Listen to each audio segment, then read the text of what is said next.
वज़ीर दाखिला अमित शाह का सीए पर दो टूक बयान। कभी वापस नहीं होगा सीएए। अपोजिशन पार्टियां वोट बैंक की कर रही हैं सियासत। कोर्ट से मुताल्लिक महबूबा मुफ्ती की भी की तनकीद। अपोजिशन जमातें अक़लियतों को कर रही हैं गुमराह। जम्मू कश्मीर बीजेपी के तर्जुमान अल्ताफ ठाकुर का बयान। का वज़ीर दाखिला ने वाज़ेह किया है कि नहीं छिन सकता कोई अक़लियतों के हुकूक। राहुल की यात्रा में शामिल होने के मंसूबे पर बनाया एनसी और पीडीपी को निशाना। पीडीपी तर्जुमान सुहेल बुखारी का राहुल गांधी की न्याय यात्रा में पीडीपी की शमूलियत पर रद्दअमल। कहा यकजहती का होगा मुजाहरा। एनसी और पीडीपी के बीच इख्तिलाफात का इससे कुछ लेना देना नहीं।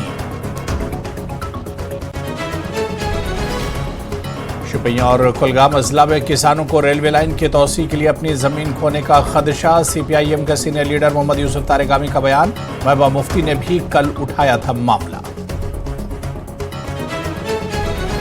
मजहब की बुनियाद पर शहरियत देना गलत। पीपुल्स कॉन्फ्रेंस के चेयरमैन सज्जाद गनी लोन का बयान। कहा पीएजीडी में है एरोगेंट लोग। बहुत पहले समझ में आ गई थी ये बात। तराल सब जिले में बिजली फीस में इजाफे को लेकर एहतजाजों का सिलसिला। गुजर बकरवाल तबके के लोगों की बड़ी तादाद ने किया एहतजाज। पीडीडी सब डिवीजन के अहाते में एहतजाज।